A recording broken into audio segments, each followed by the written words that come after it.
Hello everyone. आज चाहिँ हामीले ग्रेड 12 फिजिक्सको heating effect of current and EMF सेलको बारेमा स्टडी गर्न गइरहेछौँ र आजको हाम्रो मेन अब्जेक्टिभ्स भनेको चाहिँ जुल्स ल अफ हिटिङ भनेको के हो, यसलाई एउटा थ्योरिटिकल एक्सपेरिमेन्टल भेरिफिकेसन कसरी गर्ने, इलेक्ट्रोमोटिभ फोर्स भनेको के हो, त्यसै गरी इन्टरनल रेजिस्टेन्स भनेको के हो र हामीले ग्रुपिङ अफ सेल्सहरू कसरी गर्न सक्छौँ भन्ने कुराहरू चाहिँ हामीले आज स्टडी गर्न गइरहेछौँ। सो हाम्रो च्याप्टर स्टार्ट गरौँ। पहिलो कुरा के छ भने सपोज एउटा कन्डक्टर छ, हामीसँग एउटा कन्डक्टर छ र त्यो कन्डक्टरबाट हामीले के गर्यौँ त करेन्ट पास गर्यौँ। ठिक छ, यो एउटा कन्डक्टर भयो र यो कन्डक्टरबाट हामीले करेन्ट पास गर्यौँ। आफ्टर सम टाइम तपाईँले के देख्न सक्नुहुन्छ भने यसमा चाहिँ हिट प्रड्युस भएको देख्न सक्नुहुन्छ। ठिक छ, हिट प्रड्युस कसरी हुन्छ भन्दाखेरि त्यहाँनेरि मोलिक्युल्सहरू हुन्छ, मोलिक्युल्सहरूलाई झन् धेरै हामीले भाइब्रेट गरे जस्तो भयो, किनभने एउटा सम सर्ट अफ इनर्जी दिन्छौँ हामीले। त्यो इनर्जी दिएपछि त्यसको काइनेटिक इनर्जी बढ्ने गर्छ र केही समयपछि त्यो काइनेटिक इनर्जी चाहिँ as a form of heat निक्लिन्छ। ठिक छ, यो कुरा चाहिँ पहिले जुल भन्ने मान्छेले भेटेका थिए र त्यही भएर यसलाई चाहिँ जुल्स हिटिङ इफेक्ट भनेर पनि भनिन्छ। कुनै पनि कन्डक्टरबाट जब हामीले करेन्ट पास गर्छौँ त्यति बेला हामीले के भेट्छौँ त त्यहाँनेरि कन्डक्टर हिट भएको भेट्छौँ। यो कुरा जुल भन्ने मान्छेले भेट्यो र यसलाई चाहिँ जुल्स ल अफ हिटिङ भन्छ।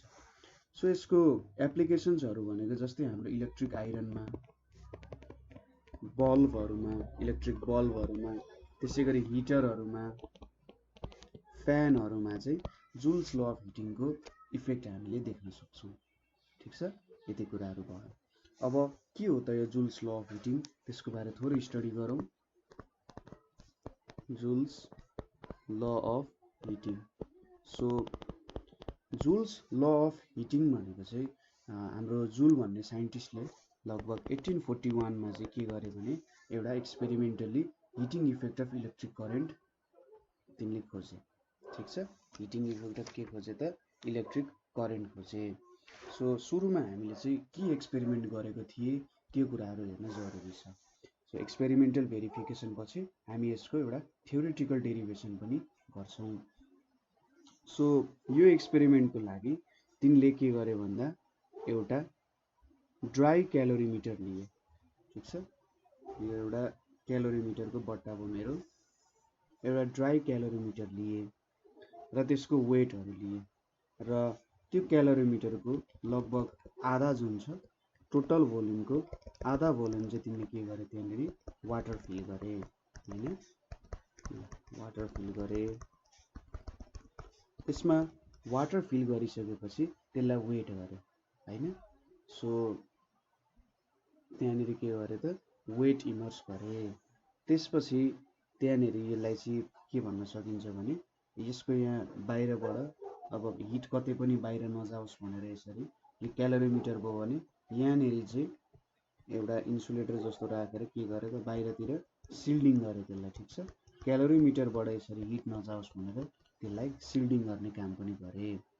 त्यसपछि त्यहाँनेरिबाट माथिबाट पनि सिल्डिङ गरे र यसरी माथिबाट सिल्डिङ गर्नुभन्दा अगाडि यहाँनेरि चाहिँ एउटा यसरी वायर पास गरे। ठिक छ, वायर पास गरे जहाँनेरि समथिङ रेजिस्टेन्स त भइहाल्छ वायरको, हैन। म एकदम सिम्प्लिफाइड फर्ममा देखाइरहेको छु। त्यहाँनेरि के गरे त करेन्ट पास गरे र त्यही सँगसँगै एउटा थर्मोमिटर पनि त्यहाँनेरि हाले। ठिक छ, के गरे त एउटा थर्मोमिटर पनि त्यहाँनेरि पुट गरे ताकि त्यसको टेम्परेचर चेन्ज चाहिँ मेजर गर्न सकोस्। मेरो थर्मोमिटर त्यति राम्रो त छैन होला, त्यही पनि यो एउटा थर्मोमिटर हो है। सो एउटा थर्मोमिटर चाहिँ त्यहाँनेरि पुट गरे र त्यसपछि त्यसलाई बाहिरबाट एउटा ढक्कनले छोड्यो। ठिक छ, के गरे त ठ्याक्कै यति राखिसकेपछि बाहिर हिट कुनै डिरेक्सनबाट नजाओस् भनेर त्यहाँनेरि यहाँनेरि एउटा थर्मोमिटरले एउटा ढक्कन लगायो। ठिक छ, यसरी ल ढक्कन लगाए। यो भयो हाम्रो एक्सपेरिमेन्टल सेटअप। एउटा क्यालोरिमिटर छ हामीसँग, त्यसै गरी एउटा थर्मोमिटर छ, हैन। ठिक छ, थर्मोमिटर छ, क्यालोरिमिटर छ। अब जुल्सले के काम गरे भन्दा यसलाई चाहिँ हिट गर्ने काम गरे, यहाँनेरिबाट इलेक्ट्रिक करेन्ट पास गरे। ठिक छ, सपोज यहाँनिर एउटा की छ होला, यसरी की पनि राखिदिए, यसरी की राखेको छ होला, अथवा एउटा समथिङ स्विच छ ताकि इलेक्ट्रिसिटी चाहिँ अन अफ गर्न सकोस्। सो सुरुमा अब जुल्सले के गरे त बिस्तारै त्यहाँनेरि करेन्ट पास गर्न थाले, ठिक छ, करेन्ट पास गर्न थाले। र सुरुमा वाटरको एउटा सर्टेन टेम्परेचर पनि थियो होला हैन, त्यो पनि लिनु परिहाल्यो आखिरीमा, कति टेम्परेचर चेन्ज भयो भन्ने कुराहरू हेर्नको लागि। सपोज जुल्सले के गरे भने सर्टेन नम्बर अफ एक्सपेरिमेन्ट्सहरू गरे, ठिक छ, 3 सर्ट्स अफ एक्सपेरिमेन्टहरू उनले काम गरे। पहिलो एक्सपेरिमेन्टमा के गरे, जुन यो रेजिस्टेन्स आर छ, ठिक छ, यसलाई यो कलरले लेख्नु, यो एउटा रेजिस्टेन्स आर छ, यसले टेम्परेचर मेजर गर्छ, यहाँबाट के आउँछ त करेन्ट आउँछ। सो सुरुमा रेजिस्टेन्स कन्स्टेन्ट राखे र एउटा कन्स्टेन्ट टाइमसम्म चाहिँ के गरे त तिनले करेन्ट पास गर्ने भने एउटा स्टप वाच लिए होला, स्टप वाच अथवा केही घडीसहरू लिएर तिनले त्यहाँबाट टेम्परेचर मेजर गर्न थाले हैन। सो रेजिस्टेन्स र टाइम चाहिँ के गरे कन्स्टेन्ट राखे, रेजिस्टेन्स र टाइम कन्स्टेन्ट राखे, करेन्ट चाहिँ चेन्ज गर्दै गयो, ठिक छ।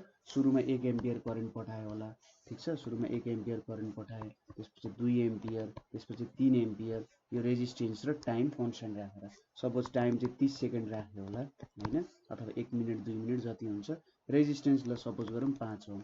सो 5 ओम रेजिस्टेन्स र 30 सेकेन्ड टाइममा 1 ampere current, 2 ampere current, 3 ampere current, 4 ampere current, 5 ampere current, यसरी मेजर गर्दै जाँदा त्यहाँनिर केही हिट त प्रोड्युस भयो, टेम्परेचर मेजर गरे र हिट कति प्रोड्युस हुँदो रहेछ भन्दा directly proportional to I square, ठिक छ। सो 3 एम्पियर करेन्ट पठायो भने त्यहाँनिर 9 टाइम्सले हिट बढ्दो रहेछ, 2 एम्पियर पठायो भने 4 टाइम्सले बढ्दो रहेछ हैन, 5 एम्पियर पढायो भने 5 टाइम्सले बढ्दो रहेछ भन्ने कुरा थाहा पाएँ। सो आई स्क्वायरसँग रिलेसन हुँदो रहेछ, ठिक छ।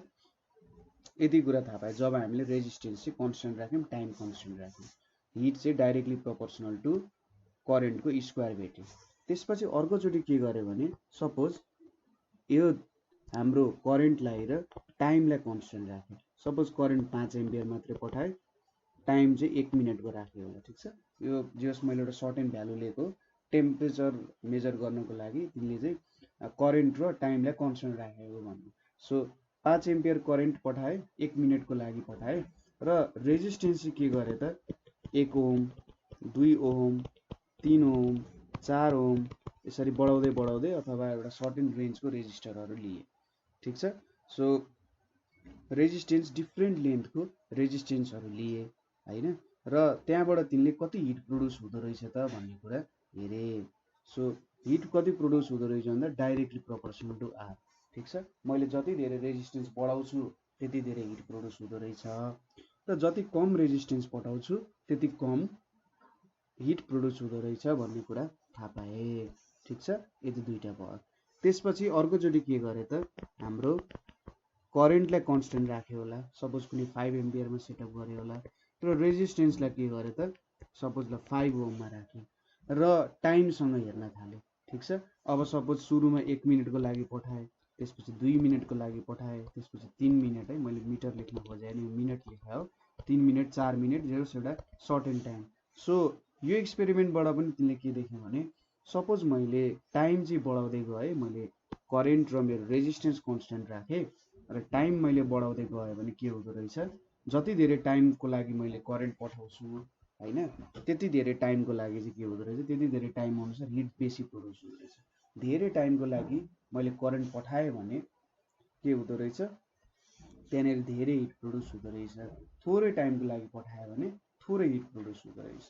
र एक्सपेरिमेन्टले के भेरिफाई भयो भने h is directly proportional to t, ठिक छ। जति धेरै टाइमको लागि पठाउँछु त्यति धेरै हिट प्रोड्युस हुन्छ, जति धेरै टाइमको कम टाइमको लागि हिट पठाउँछु त्यति थोरै हिट चाहिँ प्रोड्युस हुँदो रहेछ भन्ने कुरा थाहा पाए तिमीले।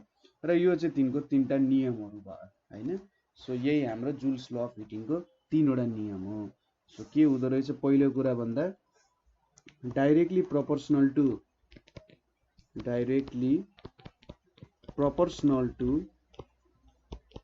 स्क्वायर अफ करेन्ट हुँदो रहेछ, ठिक छ। Directly proportional to square of current अथवा h is directly proportional to I square.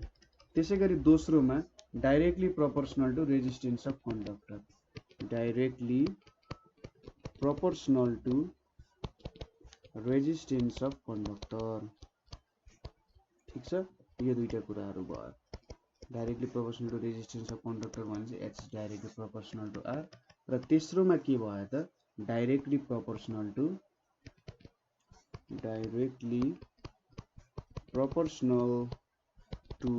Time for which the current is passed. ठीक छ, करेन्ट कति समयसम्म पास भयो त्यो समयसँग पनि रिलेसन भयो। Directly proportional to time for which current is passed, h is directly proportional to t. ठीक छ, एक्सपेरिमेन्टल भेरिफिकेसन पनि यसरी नै हुने भयो। तपाईले सोध्यो कि Joule's law of हिटिङको experimental verification गर भन्दाखेरि यही एक्सपेरिमेन्ट बनाइदिन सक्नुहुन्छ, जुन यहाँ फिगर बनाएको छ। र यसरी तपाईहरुले चाहिँ यही कुराहरूलाई प्याराग्राफमा, एउटा प्याराग्राफमा, यो दोस्रो प्याराग्राफमा, यो तेस्रो प्याराग्राफमा लेख्न सक्नुहुन्छ। यसलाई इक्वेसन 1 भन्न सक्नुहुन्छ, यसलाई इक्वेसन 2 भनेर, यसलाई 3 भनेर, लास्टमा यो तीनटालाई कम्बाइन गर्न सक्नुहुन्छ। So combining equation 1, 2 and 3, combining equation 1, 2 and 3 हामीले के पाउँछौं त h is directly proportional to i square rt भनेर पाउँछौं। अब यहाँनेरि हटायो भने के i स्क्वायर rt आउँछ, मैले यो प्रोपोर्शनालिटीको साइन हटाउनु पर्यो भने, र एक्सपेरिमेन्टली के भेरिफाई भयो भन्दा k को भ्यालु 1 हुन्छ। So h is equals to i square rt हुन्छ। यो हाम्रो के भयो त जुल्स ल अफ हिटिङको थ्योरी भयो, थ्योरम भयो। ठीक छ, यसरी चाहिँ प्रुफ भयो। अब सपोज हामीले चाहिँ यही कुरा थ्योरेटिकली डेराइभ गर्नुपर्ने छ भने कसरी गर्न सक्छौं होला। यसको लागि मैले के गरे, एउटा रेजिस्टर लिए, यहाँनेरि के गरिरहेको छु, यहाँबाट समथिङ करेन्ट पठाइरहेको छु, यो मेरो रेजिस्टेन्स आर भयो, समथिङ भोल्टेज v डेभलप भयो होला। ठीक छ, सो एउटा पोइन्ट यहाँ ए लिए, अर्को पोइन्ट यहाँ बी लिए। ठीक छ, सो कुनै पनि टाइम अथवा करेन्ट कति हुन्छ होला त भन्दा यहाँनेरि, सो करेन्ट कति पास भइरहेछ भन्दा q/t। सपोज q चार्ज चाहिँ, q अमाउन्ट अफ चार्ज चाहिँ t टाइममा यो रेजिस्टेन्सबाट पास भयो भने i is equals to q/t हुन्छ, अथवा q भनेको i इन्टु t हुन्छ। यसलाई इक्वेसन 1 भनौँ। अब हाम्रो potential difference between a and b भनेको कति छ, v छ।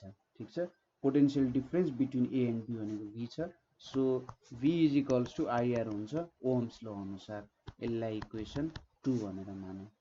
ठीक छ, त्यसैगरी वर्क डन कति हुन्छ त, वर्क डन टु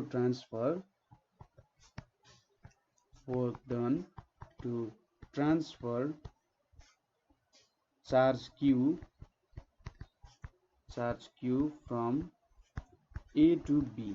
ठीक छ, कति वर्क डन हुन्छ होला, वर्क डन भनेको चाहिँ q इन्टु v हुन जान्छ। ठीक छ, v भनेको भोल्टेज, q भनेको चार्ज हुन्छ, किनभने भोल्टेज भनेको के हुन्छ, वर्क डन बाइ चार्ज हुन्छ यसको formula.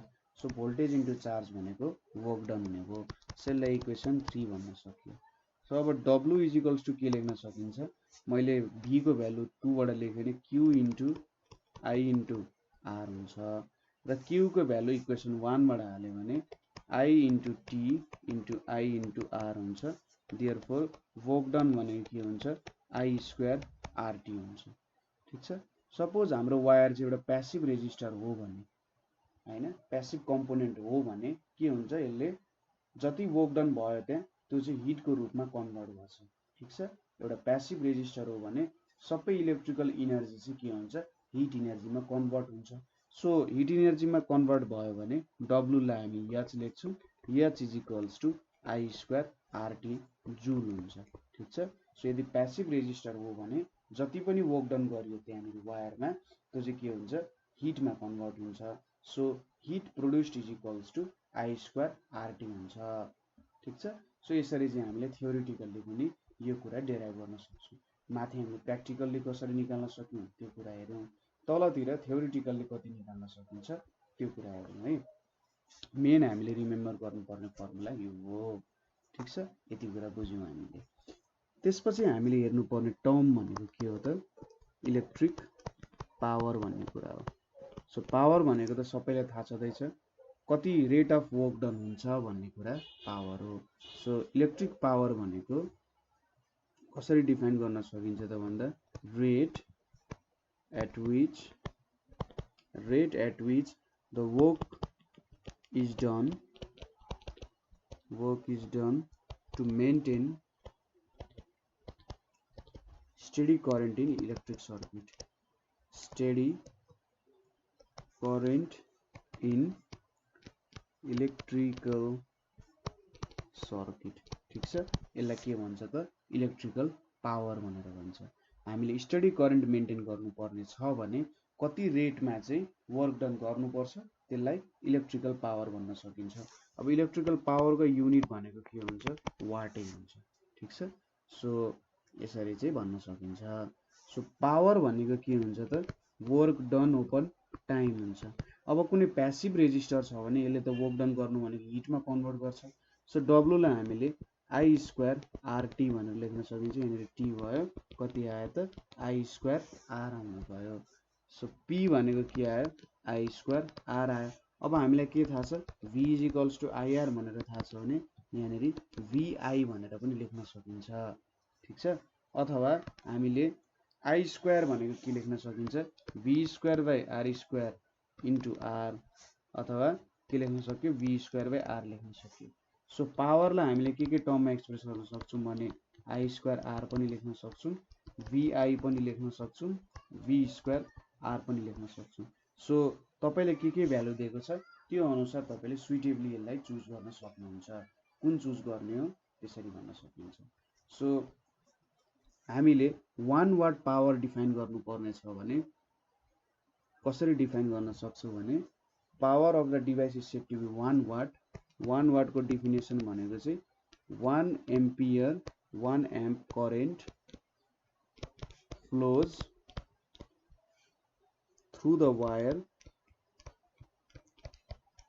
1 amp current flows through the wire under a PD अथवा पोटेन्शियल डिफरेन्स अफ कति त 1 volt.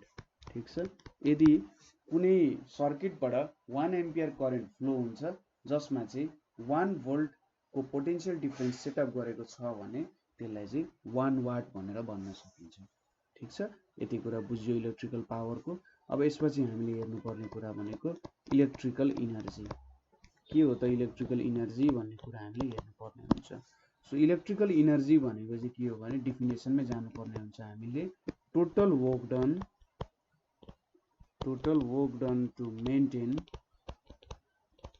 The current in an electrical circuit, the current in an electrical circuit for a given time. ठीक छ, एउटा certain given टाइमको लागि कति work done गर्नुपर्छ ताकि त्यहाँ करेन्ट मेन्टेन गर्न सक्नु। ठीक छ, यसलाई चाहिँ के भन्छ, इलेक्ट्रिकल इनर्जी भन्छ।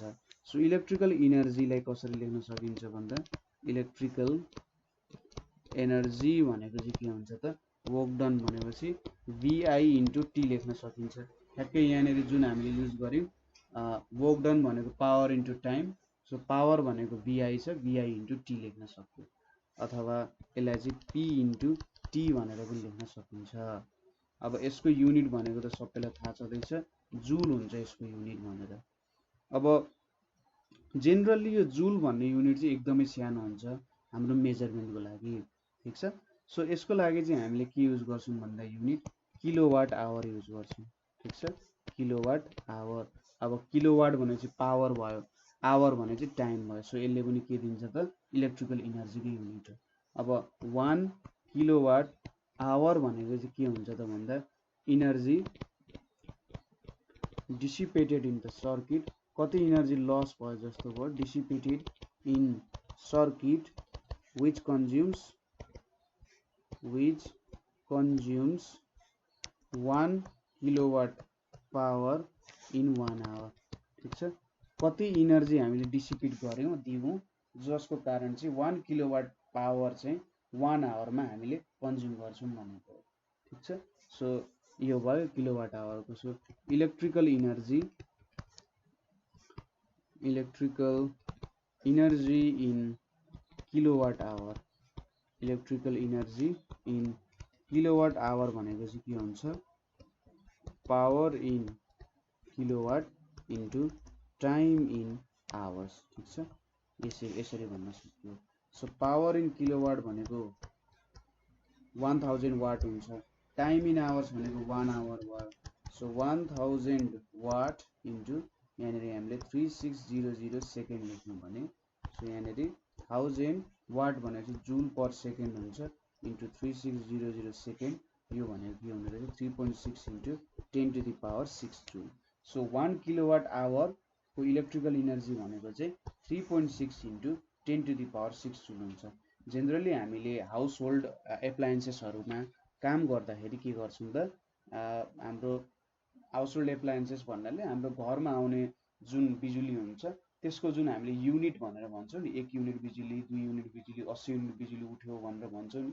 त्यो भनेको चाहिँ जेनरली किलोवाट आवरमा मेजरमेन्ट गरिरहेको हुन्छ किनभने हाम्रो अब जुलमा मेजर गर्ने एकदमै थोरै हुन्छ हैन सो त्यसरी भन्न सकिन्छ सो हाम्रो 100 युनिट उठ्नु भनेको कति हो त 100 युनिट उठ्नु भनेको चाहिँ 100 किलोवाट आवर हो भनेको चाहिँ ठीक छ हाम्रो घरमा 100 युनिट भनेको 100 किलोवाट आवर हो तपाईहरुले त्यो मिटर बक्समा पनि देख्नुहुन्छ त्यहाँनेरि किलोवाट आवर भनेर समथिङ के लेखेको हुन्छ सो 1 युनिट भनेको 1 किलोवाट आवर हो भनेर बुझ्न सकिन्छ ठीक छ सो 100 युनिट उठ्नु भनेको चाहिँ हामीले 100 किलोवाट आवरको पावर चाहिँ युटिलाइज गरिन् भनेर भन्न खोजेको हो ठीक छ यति कुरा बुझ्यो सो अब यसपछि हामीले हेर्नुपर्ने कुरा भनेको चाहिँ इलेक्ट्रोमोटिभ फोर्स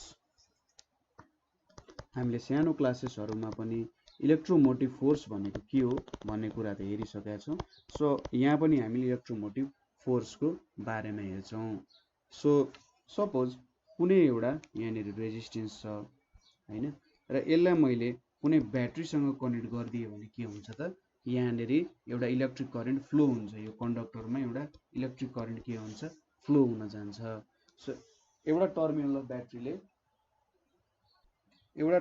ब्याट्रीले के गर्छ त कन्टिन्युअसली चार्ज सेन्ड गर्छ इन्टु द कन्डक्टर र अर्कोले चाहिँ रिसिभ गर्छ सपोज यहाँनिर हामीले मोडर्न थ्योरीमै सपोज गर्यौं भने यहाँनिर नेगेटिभ पोर्सनबाट इलेक्ट्रोनहरु फ्लो हुन्छ हैन इलेक्ट्रोनहरु फ्लो हुन्छ र यसले चाहिँ कन्टिन्युअसली इलेक्ट्रोन सेन्ड गर्छ यतापट्टि इलेक्ट्रोन सेन्ड गर्छ र यहाँबाट चाहिँ यता के हुन्छ त रिसिभ हुन्छ ठीक छ सो एउटा कन्टिन्युअस फ्लो हुन्छ एउटा टर्मिनलले कन्टिन्युअसली इलेक्ट्रोन सेन्ड गर्छ अर्कोले कन्टिन्युअसली के गर्छ त रिसिभ गर्छ ठीक छ यसरी बुझ्न सकिन्छ सो यो चाहिँ एउटा इलेक्ट्रिकल पम्प जस्तो काम गर्यो जसरी हाम्रो घरमा पानी चढाउने पम्प हुन्छ के हुन्छ त एउटा पोर्सनबाट पम्पले के गर्छ कन्टिन्युअसली पानी तानिरहेको हुन्छ अर्को पोर्सनले कन्टिन्युअसली पानी फालिरहेको हुन्छ ठीक छ एउटाले थ्रो गर्ने काम गर्छ अर्कोतिरबाट रिसिभ गर्ने काम भइरहेको हुन्छ सो एउटा कन्टिन्युअस पोर्सनमा यसले काम गर्ने रहेछ सो पम्प जसरी काम गर्ने यो प्रपर्टीलाई चाहिँ इलेक्ट्रोमोटिभ फोर्स भन्छ so the property of a cell भनेपछि battery the property of a cell that makes the charge to move in a particular direction ठीक छ कुनै पनि एउटा पर्टिकुलर डाइरेक्सनमा मुभ गराउँछ भने इज कल्ड मैले सर्ट फर्ममा लेखे इज कल्ड EMF भनेर भन्छ ठीक छ यसलाई चाहिँ इलेक्ट्रोमोटिभ फोर्स भनेर भन्छ सो जसरी कुनै पनि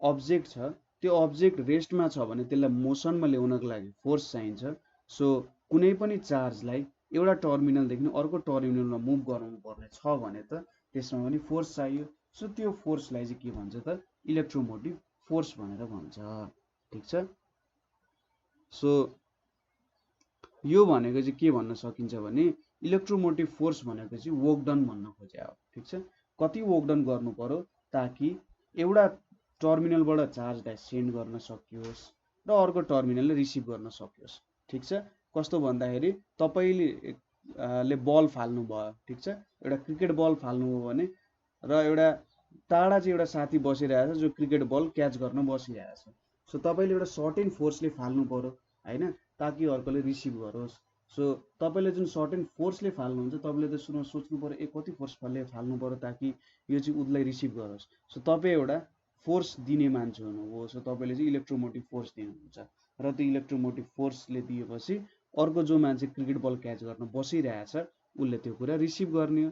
सो एउटा वर्क डन जस्तो भयो, ठिक छ। एउटा पोइन्टबाट अर्को पोइन्टमा पुर्याउनको लागि मैले कति वर्क डन गर्नु पर्यो भन्ने चाहिँ कुरा भयो। So EMF of a cell भनेको चाहिँ कुनै पनि ब्याट्रीको इएमएफ भनेको चाहिँ के हो त भन्दा इनर्जी सप्लाइड बाई सेल भन्न पनि सकिन्छ, ठिक छ। इएमएफ भनेको energy supplied by cell to move unit charge हैन, to move unit charge round a circuit join to it, round a circuit join to it, ठिक छ। यसलाई चाहिँ इएमएफ भनेर भन्न सकिन्छ।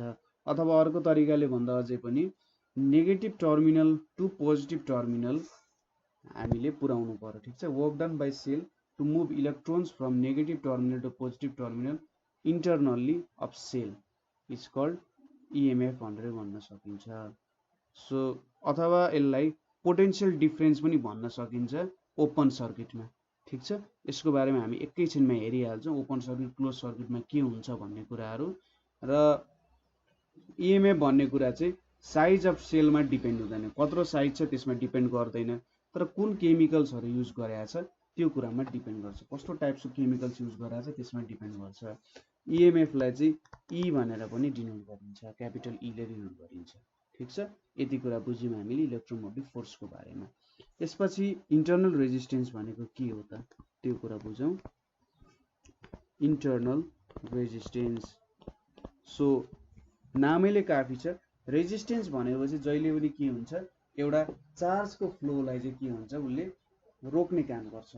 धेरै चार्ज फ्लो हुन लागेको छ अथवा चार्ज त्यहाँनेरि छ भने उसले चाहिँ चार्जलाई के गरिदिन्छ त अलिकति रोक्ने काम गर्छ। जसरी रोडमा हम्पहरू के हुन्छ नि जसले चाहिँ बाइकको स्पिडलाई कम गराइदिन्छ, गाडीहरूको स्पिडलाई कम गराइदिन्छ।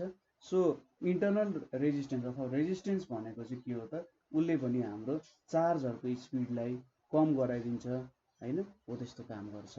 अब इन्टरनल रेजिस्टेन्स भनेको चाहिँ के हुन्छ, कुनै पनि एउटा सोर्स छ, सेल छ हैन, सेल त पर्फेक्ट हुँदैन, त्यहाँनेरि विभिन्न केमिकल्सहरू युज भइरहेको हुन्छ र त्यो केमिकल्सहरूले गर्दा के हुन्छ भने त्यहाँनेरि चाहिँ स्टपेज हुनसक्छ, ठिक छ। केमिकल्सहरूको आफ्नै एउटा के हुन्छ त रेजिस्टेन्स हुनसक्छ। जसरी कुनै कन्डक्टिङ वायरको रेजिस्टेन्स हुन्छ त्यसै गरी त्यहाँनेरि भएको केमिकल्सहरूको पनि सम एमाउन्ट अफ रेजिस्टेन्स हुन्छ हैन। सो त्यो रेजिस्टेन्सको कारण के हुन्छ त चार्जहरूलाई फ्लो हुन सक्दैन मजाले, चार्जहरूमा थोरै ल्यागिङ हुने गर्छ। जति इनर्जी उनीहरूले पाएको हुन्छन् त्यति इनर्जीमै उनीहरू मुभमेन्ट गर्न सक्दैनन्, ठिक छ। सो यो रेजिस्टेन्स जुन चाहिँ भित्र सोर्समा नै जेनेरेट भएको हुन्छ त्यसलाई चाहिँ इन्टरनल रेजिस्टेन्स भन्छ, ठिक छ। जुन चाहिँ सोर्स भित्रै जहाँनेरि चाहिँ चार्जहरू निक्लिन अथवा चार्जले इएमएफ पाउने हुन्छ ताकि त्यो वर्क डन गर्न सकोस् त्यहीँनेरि नै एउटा रेजिस्टेन्स डेभलप हुन्छ जसको कारण चाहिँ इफिसियन्सी कम्ती हुन जान्छ, ठिक छ। जति इनपुट आयो त्यति आउटपुट आउँदैन किनभने रेजिस्टेन्सले चाहिँ त्यो केही इनपुटलाई खाइदिने काम गर्छ। सो इन्टरनल रेजिस्टेन्सलाई डिफाइन गर्दाखेरि कसरी डिफाइन गर्न सकिन्छ भने the resistance afford by a source, resistance afford by a source for a current to pass through it, for a current to pass through it is called internal resistance, ठिक छ। यसलाई चाहिँ के भन्छ त इन्टरनल रेजिस्टेन्स भनेर भन्छ। So यो इन्टरनल रेजिस्टेन्स चाहिँ कसले दिन्छ त भन्दा इलेक्ट्रोलाइट बिट्विन इलेक्ट्रोड्स, ठिक छ। Electrolyte between the electrodes, so दुईटा इलेक्ट्रोड्सहरू हुन्छ। सपोज कुनै पनि ब्याट्री छ, यसरी ब्याट्री छ, यहाँनेरि यसरी निक्लेको हुन्छ बाहिर, यहाँनेरि एउटा टर्मिनल होला, यहाँनेरि के हुन्छ इलेक्ट्रोलाइटहरू हुन्छ। इलेक्ट्रोलाइट भनेको चाहिँ हाम्रो इलेक्ट्रोन्सहरू प्रोड्युस गर्ने मेटेरियल जस्तो अथवा चार्जहरू प्रोड्युस गर्ने मेटेरियल्सले के गरेको हुन्छ यहाँनेरि भरिएको हुन्छ हैन, यसरी यहाँनेरि भरिएको हुन्छ ल यसरी भरिएको हुन्छ र अब एउटा टर्मिनलदेखि अर्को टर्मिनलमा ट्राभल गर्दाखेरि के हुन्छ त यो जुन मेटेरियल छ प्रोड्युस त यसले नै गर्छ, सबै काम यसले नै गर्ने हो, तर यसको बेफाइदा के छ भने यसले नै आफै के गर्छ त त्यहाँनिर रेजिस्टेन्स दिन्छ। जस्तै कुनै पनि वायरमा आफैमा रेजिस्टेन्स हुन्छ नि, सो कन्डक्टर त कन्डक्टर हो, तर यसको कारण के हुन्छ त रेजिस्टेन्स आउँछ। सो रेजिस्टेन्स चाहिँ के हुन्छ त भन्दा नचाही आएको कुरा हो। त्यहाँनिर यो सेलमा चाहिँ उसले रेजिस्टेन्स त चाहिरहेको हुँदैन, तर के हुन्छ भने त्यो एउटा इन्नेट प्रपर्टी हो, मेटेरियल्सहरूको इन्नेट प्रपर्टी हो। सो यहाँ भएको इलेक्ट्रोलाइट जुन छ जसले चाहिँ इलेक्ट्रिक करेन्ट प्रड्युस गरिरहेछ, त्यसकै कारण चाहिँ के हुन्छ त इन्टरनल रेजिस्टेन्स सेटअप हुन्छ। ठिक छ। सो कुनै पनि नयाँ ब्याट्रीको इन्टरनल रेजिस्टेन्स कम हुन्छ, तर ब्याट्रीमा जति जति हामी ब्याट्री खपत गर्दै जान्छौँ त्यति त्यति के हुन्छ त इन्टरनल रेजिस्टेन्स बढ्दै जान्छ। जस्तै तपाईँहरूले कुनै नयाँ बाइक किन्नु भएको छ नि, त्यसको पर्फर्मेन्स कति राम्रो हुन्छ होइन, तर त्यही बाइक थोत्रै हुँदै जाँदाखेरि पर्फर्मेन्स पनि राम्रो हुँदैन होइन, धेरै ठाउँमा प्रब्लमहरू आउँछ, त्यसले नै धेरै धुवाँहरू प्रदूषण गर्छ नि। सो यहाँनिर ब्याट्रीमा पनि त्यस्तै हुन्छ, नयाँ सेलमा चाहिँ कम हुन्छ, तर जति जति हामीले त्यसको एउटा मेन पोर्सन लिँदै जान्छौँ त्यति त्यति त्यति के हुन्छ त यसमा इन्टरनल रेजिस्टेन्स बढ्दै जान्छ। सो कुनै पनि इन्टरनल रेजिस्टेन्स देखाउनको लागि सपोज यो भनेको मेरो प्योर इएमएफ हो र यहाँनिर एउटा सानो रेजिस्टेन्स जोडिदिन्छु म सिरिजमा, यो चाहिँ इन्टरनल रेजिस्टेन्स हुन्छ। हाम्रो जुन सेल छ त्यो सेलको प्योर इएमएफ यति हुनुपर्ने हो, तर यहाँनिर केही अमाउन्ट अफ भोल्टेज चाहिँ युज हुन्छ होइन। सो यो चाहिँ हाम्रो इन्टरनल रेजिस्टेन्सले देखाउन जान्छ। ठिक छ। अब इन्टरनल रेजिस्टेन्स के केमा डिपेन्ड हुन्छ भन्दा पहिलो कुरा डिस्टेन्स बिट्विन इलेक्ट्रोड्स। ठिक छ। डिस्टेन्स बिट्विन इलेक्ट्रोड्समा के हुन्छ त यो डिपेन्ड हुन्छ। सो मैले इन्टरनल रेजिस्टेन्सलाई आरले डिनोट गरेँ, सो आर इन्क्रिज हुन्छ यदि डिस्टेन्स बिट्विन इलेक्ट्रोड्स इन्क्रिज हुन्छ, आर डिक्रिज हुन्छ यदि डिस्टेन्स बिट्विन इलेक्ट्रोड्स चाहिँ डिक्रिज हुन्छ। त्यसै गरी नेचर अफ इलेक्ट्रोलाइटमा पनि डिपेन्ड गर्छ, नेचर अफ इलेक्ट्रोलाइट कस्तो इलेक्ट्रोलाइट युज भएको छ त्यो अनुसार पनि डिपेन्ड गर्छ। सो इलेक्ट्रोलाइटको ग्रेटर कन्डक्टिभिटी छ। ठिक छ। कन्डक्टिभिटीलाई सायद सिग्माले डिनोट गर्छ। कन्डक्टिभिटी धेरै भयो भने इन्टरनल रेजिस्टेन्स कम हुन्छ, कन्डक्टिभिटी थोरै भयो भने इन्टरनल रेजिस्टेन्स ज्यादा हुन्छ। ठिक छ। यो कुरा पनि बुझियो होला। तेस्रोमा के छ nature of electrodes. Nature of electrodes अब धेरै अब इन्सुलेटरको नजिकवाला इलेक्ट्रोड्स युज गरियो भने पक्कै पनि इन्टरनल रेजिस्टेन्स ज्यादा हुने हो। अब एकदम राम्रो कन्डक्टिभिटीहरूको लियो भने इलेक्ट्रोड्सहरू के हुने भयो इन्टरनल रेजिस्टेन्स कम हुने हो। त्यसै गरी अर्को भनेको एरिया अफ प्लेट्समा डिपेन्ड गर्छ। एरिया अफ प्लेट्स भनेको सपोज मैले इलेक्ट्रोलाइट लिएर सपोज मैले यहाँनिर एउटा लिक्विडमा भएको यसरी इलेक्ट्रोलाइटको देखाउन खोजेँ होइन, ब्याट्री देखाउन खोजेँ। सो यहाँनिर जुन हाम्रो इलेक्ट्रोडहरू युज गर्छौँ होइन, यसरी सजिलै बुझ्न सकिन्छ। आखिरी ब्याट्रीहरूमा हुने कुरा पनि यही हो। हाम्रो जुन यसलाई के भन्छ भन्दा के सेल भन्छ नि, एउटा सर्टेन नाम हुन्छ होइन। सो जुन हाम्रो ब्याट्री त्यहाँनिर केमिकलहरू युज गरेर बनाएको ब्याट्री हुन्छ, जुन चाहिँ सोलिड मेटेरियल जस्तो हुन्छ, त्यहाँनिरलाई अब मैले ठ्याक्कै सेलको नाम ड्यानियल सेल कि के भन्छ होला होइन। सो ठिक छ, त्यही एउटै कुरा हो। एरिया बिट्विन प्लेट्स जुन छ, area between plates, area of plates भनेको चाहिँ हामीले कत्रो प्लेट युज गरिरहेछौँ होइन, इलेक्ट्रोडको लागि कत्रो ठुलो प्लेट युज गरिरहेछौँ जुन इमर्स भएको छ इलेक्ट्रोलाइटमा। सपोज यो जुन प्लेटहरू छ, यो प्लेट मैले ठुलो प्लेटहरू युज गरेँ भने इन्टरनल रेजिस्टेन्स कम हुन्छ, सानो प्लेटहरू युज गऱ्यो भने धेरै इन्टरनल रेजिस्टेन्स हुन्छ। सो यसको मतलब एरिया अफ प्लेट्स बढ्यो भने इन्टरनल रेजिस्टेन्स बढ्छ, त्यसै गरी एरिया अफ प्लेट्स घट्यो भने इन्टरनल रेजिस्टेन्स चाहिँ बढ्छ। ठिक छ। त्यसै गरी नेक्स्ट कुरा के छ भने टेम्परेचर। ठिक छ। यो भने फोर्थ पोइन्ट भयो। लास्टली के छ त टेम्परेचर। टेम्परेचरसँग इन्भर्स रिलेसन हुन्छ। ठिक छ। टेम्परेचर डिक्रिज भयो भने इन्टरनल रेजिस्टेन्स बढ्छ, टेम्परेचर ठिक छ, टेम्परेचर बढ्यो भने इन्टरनल रेजिस्टेन्स के हुन्छ घट्ने काम गर्छ। ठिक छ। एउटा इन्भर्स रिलेसन छ। सो यति 5वटा कुराहरू चाहिँ हामीले हेर्यौँ। यो इन्टरनल रेजिस्टेन्स केमा डिपेन्ड हुँदो रहेछ हैन, कसरी यसलाई हेर्न सकिन्छ भन्ने कुराहरू, कसरी चेन्ज गर्न सकिन्छ भन्ने कुराहरू हामीले हेर्यौं। यसपछि हामीले हेर्नुपर्ने कुरा भनेको चाहिँ के हो त, टर्मिनल पोटेन्शियल डिफरेन्स। ठीक छ, के भन्छ त यसलाई, टर्मिनल पोटेन्शियल डिफरेन्स। सो के हो त टर्मिनल पोटेन्शियल डिफरेन्स भनेको चाहिँ, भनेको potential difference between positive and negative electrodes of a cell when the cell sends a current in electrical circuit। ठीक छ, यो भनेको चाहिँ सपोज यो मेरो सेल भयो हैन, यो सेलमा के हुन्छ त, सपोज मैले हाम्रो सेल देखाउनु, इन्टरनल स्ट्रक्चर देखाउनु पर्ने हो भने यहाँनेरि यो मेरो ई भयो, यो भनेको आर भयो हैन। अब यो ई र आर पछि यहाँनेरि त उसले एउटा करेन्ट पठाउँछ हैन, यो करेन्टको कारण के पोटेन्शियल डिफरेन्स सेटअप होला यो रेजिस्टेन्समा। सो टर्मिनल पोटेन्शियल डिफरेन्स भनेको चाहिँ जब यहाँबाट चाहिँ यो पार्टबाट हाम्रो करेन्ट बाहिर निस्किन्छ, यसले कति पोटेन्शियल डिफरेन्स सेटअप गर्छ भन्नु चाहिँ के हो त, टर्मिनल पोटेन्शियल डिफरेन्स हो। ठीक छ, सो यसको मतलब के हो भन्दाखेरि जति बेला अब इन्टरनल रेजिस्टेन्सद्वारा थोरै भोल्टेज त खाइन्छ नि, सपोज हाम्रो इएमएफ 1.5 भोल्ट छ अरे, इएमएफ 1.5 भनेको प्योरली यसले चाहिँ 1.5 भोल्ट चाहिँ दिन सक्छ हैन। ठीक छ, 1.5 भोल्ट दिन सक्छ, तर इन्टरनल रेजिस्टेन्स जुन सिरिजमा जोडिएको छ यसले केही अमाउन्ट अफ भोल्टेज त कन्ज्युम गर्छ हैन, यो रेजिस्टेन्स आरले। सो यति भइसकेपछि सपोज 1.4 भोल्ट बाँकी रह्यो हैन, यो 1.4 भोल्ट प्योर जुन चाहिँ बाहिर एक्सटर्नल सर्किटमा युज हुन्छ त्यसलाई चाहिँ टर्मिनल पोटेन्शियल डिफरेन्स भनेर भनिन्छ। सो यसलाई कसरी डिफाइन गर्न सकिन्छ भन्दा, पिडी between potential difference between positive and negative electrodes of a cell, electrodes of a cell when the cell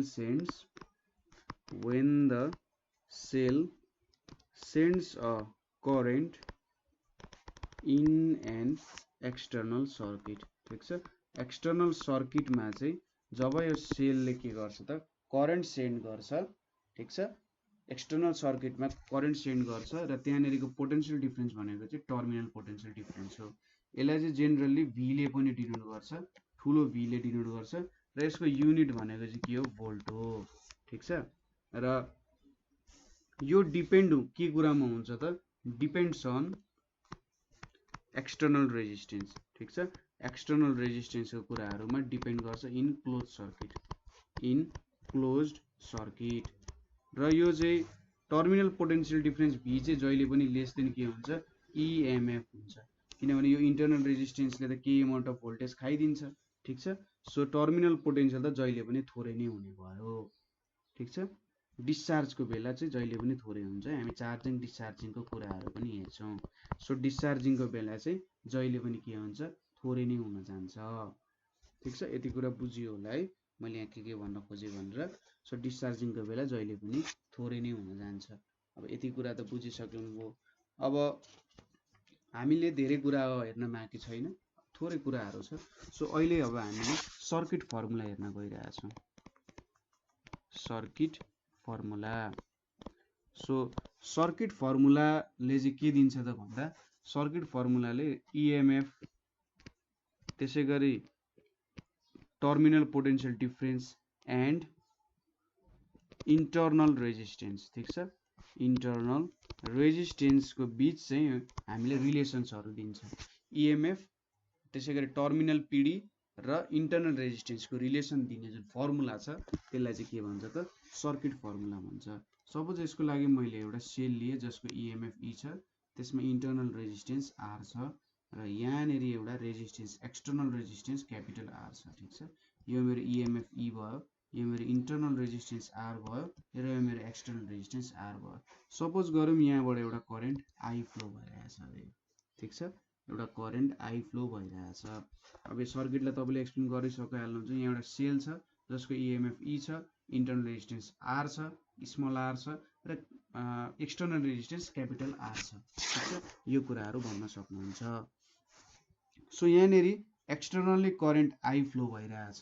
ठीक छ, एक्सटर्नली करेन्ट आई फ्लो भइरहेछ भनेपछि हामीले के लेख्न सक्छौँ, पोटेन्शियल डिफरेन्स पोटेन्शियल डिफरेन्स भनेको V भनेको के हुन्छ I इन्टु R हुन्छ ठीक छ करेन्ट एक्सटर्नली I फ्लो भइरहेछ एक्सटर्नल रेजिस्टेन्स R छ ठीक छ यो भनेको हाम्रो टर्मिनल पोटेन्शियल डिफरेन्स भयो ठीक छ मैले टर्मिनल पोटेन्शियल डिफरेन्स लेख्न सक्छु त्यसैगरी अब यहाँ त यो रेजिस्टेन्स र यो रेजिस्टेन्स सिरिजमा कनेक्टेड छ हैन सिरिजमा कनेक्टेड छ भनेपछि हाम्रो PD across potential difference across internal resistance भनेको के हुन्छ यहाँनेरि करेन्ट त सेम बग्ने भयो अभियसली I इन्टु R हुने भयो ठीक छ यहाँनेरि I इन्टु R चाहिँ के हुन्छ त इन्टरनल रेजिस्टेन्सको कति भोल्टेज खान्छ भन्ने कुरा हामीले हेर्न सक्छौं करेन्ट सेम बग्ने हुन्छ किनभने दुईटै रेजिस्टेन्सहरु सिरिजमा छन् सो IR भयो सो EMF कति रहेछ त सेलको भन्दा IR प्लस IR रहेछ हैन यहाँनेरि त भोल्टेज डिभाइड भइरहेछ यसरी यहाँनेरि भोल्टेज V यहाँनेरि सपोज भोल्टेज V दुईटा सपोज VA छ यहाँ VB छ सो E भनेको त के हुन्छ VA प्लस VB हुन्छ अभियसली टोटल भोल्टेज हुन्छ सिरिजमा छ भने भोल्टेज डिभाइड हुने हो नि त हैन सिरिजमा भोल्टेज डिभाइड हुन्छ भने टोटल भोल्टेज भनेको चाहिँ सम अफ इन्डिभिजुअल भोल्टेज जहाँ डिभाइड भयो so is equals to IR plus IR हुन जान्छ अथवा I भनेको के हुन्छ E by R plus small r यसरी लेख्न सकिन्छ ठीक छ सो यहाँनेरि एउटा रिलेसन देखाइयो हामीले करेन्ट सर्किटमा कति बग्ने रहेछ भन्दा यति करेन्ट चाहिँ बग्ने रहेछ अब यहाँनेरि हामीले टर्मिनल पोटेन्शियल डिफरेन्स भनेको कति लेखेका छौं I इन्टु R सो यो इक्वेसनलाई हामीले कसरी लेख्न सक्छौं E is equals to V plus I into small r भनेर लेख्न सक्छौं अथवा V भनेको कति हुने रहेछ E माइनस IR हुने रहेछ सो टर्मिनल पोटेन्शियल डिफरेन्स चाहिँ कति भ्यालुले घटी हुँदो रहेछ त भन्दा EMF भन्दा IR भ्यालुले घटी हुने रहेछ भन्ने कुरा हामीले थाहा पायौं ठीक छ यति कुरा भयो सपोज यसलाई रिलेसन 2 भनेर लेख्यौं हामीले सपोज अब के सपोज गरौँ भन्दा ओपन सर्किट बनायौं हामीले ठीक छ ओपन सर्किटमा के हुन्छ करेन्ट फ्लो हुँदैन सर्किटमा ठीक छ करेन्ट केही पनि फ्लो हुँदैन सपोज यहाँनेरि मैले ओपन सर्किट बनाए यो एउटा बल्ब थियो अरे ठीक छ यो रेजिस्टेन्स एउटा बल्ब थियो नि यो बल्ब ग्लो हुँदैन बल्ब ग्लो हुनुको नहुनुको मतलब के हो त्यहाँनेरि करेन्ट फ्लो भएको छैन सो करेन्ट के हुन्छ जिरो हुन्छ सो ओपन सर्किटको केसमा करेन्ट जिरो हुन्छ र V is equals to E हुँदो रहेछ त्यो बेलामा चाहिँ ठीक छ के हुँदो रहेछ जब करेन्ट फ्लो हुँदैन अथवा ओपन सर्किट छ त्यति बेला टर्मिनल पोटेन्शियल डिफरेन्स र EMF अफ सेल भनेको चाहिँ के हुने रहेछ इक्वल हुने रहेछ त्यो चाहिँ ओपन सर्किटको केसमा हुने भयो ठीक छ so EMF of cell in an open circuit is equal to terminal potential difference भनेर भन्न सकियो सो हामीले एउटा रिलेसन लेखेका थियौं के लेख्न सकिन्छ त यहाँनेरि हेर्नुस् V is equals to E minus IR भनेर छ सो IR भनेको के लेख्न सकिन्छ E माइनस V अथवा I भनेको के लेख्न सकिन्छ E minus V by R भनेर लेख्न सकिन्छ ठीक छ E इज इक्वल्स टु यो लेख्न सकियो यसलाई इक्वेसन 3 भनेर दिउँ होला है ल यो इक्वेसन 3 हुन गयो अब यहाँनेरि I भनेको E by R plus R छ I भनेको E minus V by R छ सो यो दुईटा इक्वेसन लेख्न सक्यो E by R plus R E by R plus R is equals to E minus V by R हुने भयो so यहाँनेरि के लेख्न सकियो त भन्दा E by E minus V is equals to R plus R by R is equals to R by R plus 1 हुने भयो हैन सो 1 लाई उतापट्टि लगिदिए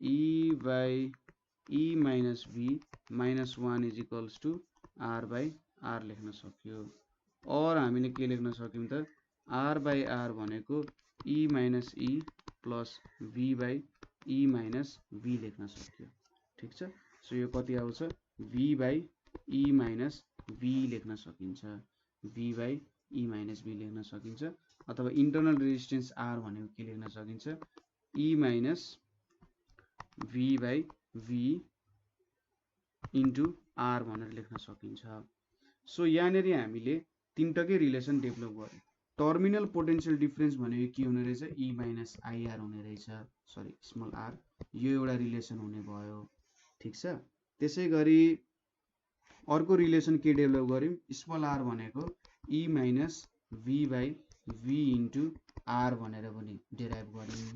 त्यसै गरी e भनेको त v प्लस ir पनि हुँदो रहेछ भनेर डेराइभ गर्यौं। ठीक छ, यो तीनटा रिलेसन भयो। सो यो हाम्रो सर्किट फर्मुलाजहरु भयो है। यसरी हामीले सर्किट फर्मुलाहरुको चाहिँ रिलेसन डेभलप गर्न सक्यौं। ठीक छ, internal resistance, terminal potential difference र EMF को बीच एउटा रिलेसन्सहरु चाहिँ हामीले देखाउन सक्यौं यहाँनेर। ठीक छ, यो कुराहरु भयो। अब हामीले चार्जिङ र डिस्चार्जिङ को बेला चाहिँ EMF र टर्मिनल पीडी के हुन्छ भनेर हेर्नु पर्ने छ।